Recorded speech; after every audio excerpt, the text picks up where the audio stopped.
Hello friends, welcome to Priya's time. இன்றைக்கி நம்ம சேனலில் கத்திரிக்காய் கடலைக்கறி எப்படி பண்ணுறதுன்னு பார்க்கலாம். இந்த வீடியோ கடைசி வரைக்கும் ஸ்கிப் பண்ணாமல் பாருங்கள் ஃப்ரெண்ட்ஸ்.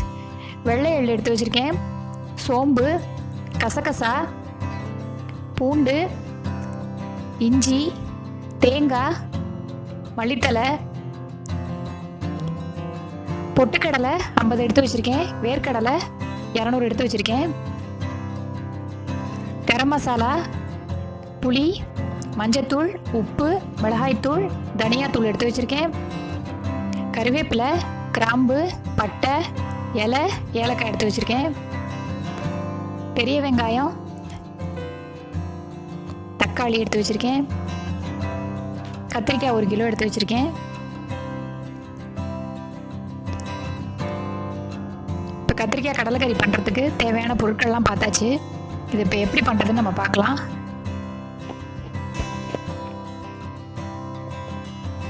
கடாயில் எண்ணெய் இல்லாமல் வறுத்துக்க வேண்டியதெல்லாம் நம்ம வறுத்து எடுத்துக்கலாம்.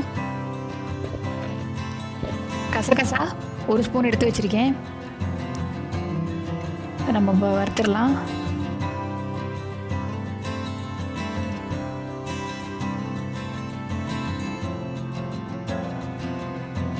கசகசால ஒரு வாசனை வரும், அது வரைக்கும் வருங்க. சோம்பு 2 டேபிள் ஸ்பூன் எடுத்து வச்சுருக்கேன், அதையும் அதோட போட்டு வறுத்துடலாம்.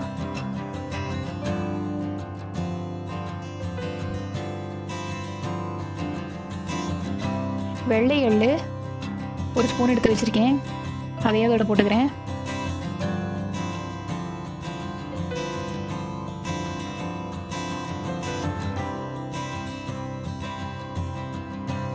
நல்ல வாசனை வருதுங்க. பொட்டுக்கடலையும் வேர்க்கடலையும் அதோட சேர்த்துடலாம்.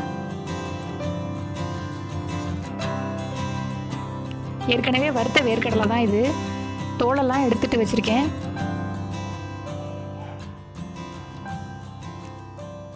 வறுத்தாச்சு எல்லாத்தையும். நம்ம இப்போ இதை ஆற விட்டுக்கலாம்.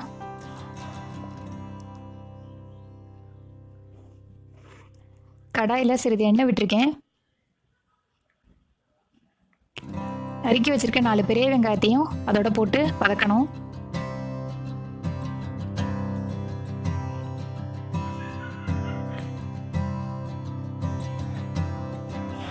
கண்ணாடி பதத்துக்கு வெங்காயம் நல்லா வதங்கிடுச்சு.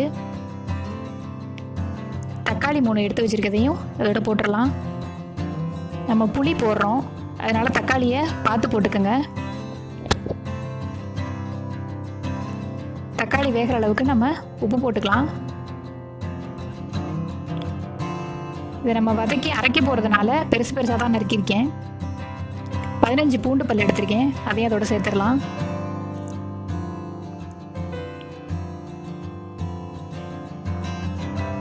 ஒரு துண்டு இஞ்சி எடுத்து வச்சிருக்கதையும் அதோட சேர்த்துடலாம்.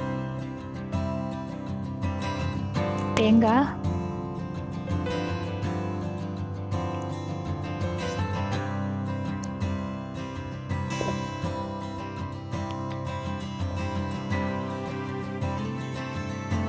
நம்ம எடுத்து வச்சிருக்க ஸ்பைசஸ் எல்லாமும் அதோட சேர்த்துடலாம். புளியும் போட்டுடலாம். புளி ஒரு சின்ன நெல்லிக்காய் சைஸ் எடுத்திருக்கேன். கத்திரிக்காயோட கடுப்பை எடுக்கிறதுக்கு தான் அது.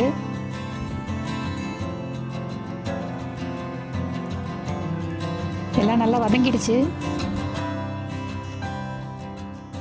இப்போ நம்ம இதை ஆற விட்டு எடுத்து வச்சுக்கலாம். இந்த கடலை பொடியையும் அந்த வெங்காய கிரேவியும் 2யும் ஒன்று கலந்து வச்சுக்கணும்.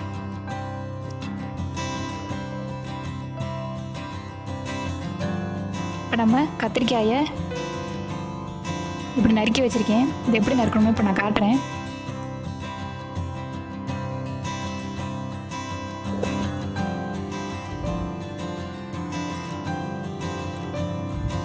மேலே காம்பு பக்கத்தில் ப்ளஸ் மாதிரி போட்டுக்கோங்க, ஏன்னா அது வேகிறதுக்கு கொஞ்சம் நேரம் ஆகும். கீழே மைனஸ் மாதிரி ஒரு கோடு போட்டுக்கோங்க. உள்ளே பூச்சி இருக்கான்னு பார்த்துட்டு வச்சுக்கோங்க. எல்லாத்தையும் வெட்டி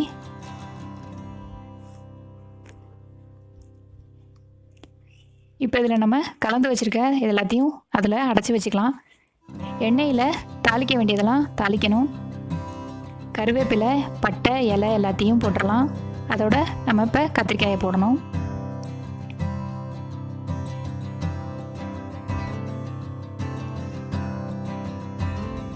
இது நல்லெண்ணெயிலையும் செய்யலாம், கடலெண்ணெயிலையும் செய்யலாம். ரொம்ப டேஸ்ட்டாக இருக்கும்.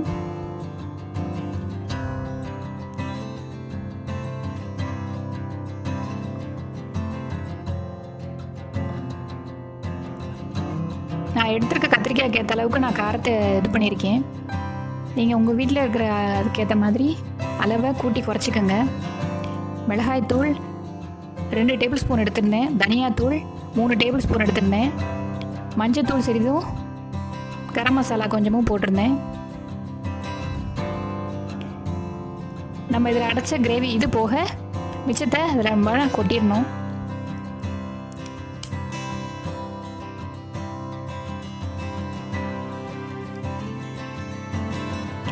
கத்திரிக்காய் எண்ணெயில் நல்லா வதங்கினதுக்கப்புறமா இதை இதில் கலக்குங்க.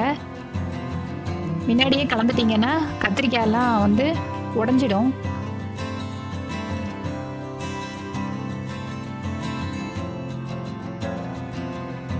கத்திரிக்காய் நல்லா பளபளன்னு வெந்துருச்சு. கிரேவியை நம்ம ஏற்கனவே எல்லாமே வதக்கி தான் பண்ணியிருக்கோம். ரொம்ப நேரம் வேக தேவையில்லை. எண்ணெய் பிரிஞ்சு வர்றது தான் இதோட கணக்கு. எண்ணெய் நல்லா எல்லாம் ஊற்றி பிரிஞ்சு வருது பாருங்கள்.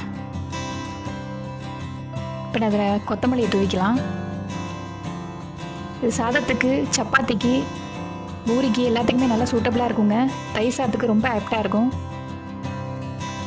சூப்பரான கத்திரிக்காய் கடலைக்கறி தயாராகிடுச்சு ஃப்ரெண்ட்ஸ். வேறு ஒரு பவுலில் ட்ரான்ஸ்ஃபர் பண்ணிடலாம்.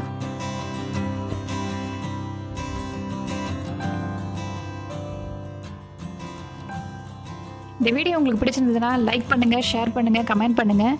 மறக்காமல் சப்ஸ்கிரைப் பண்ணுங்கள். கூட இருக்கிற பெல் பட்டனையும் கிளிக் பண்ணுங்கள். அப்போ தான் நான் போடுற வீடியோஸ் உங்களுக்கு நோட்டிஃபிகேஷன் மூலமாக வந்து சேரும். Thank you friends.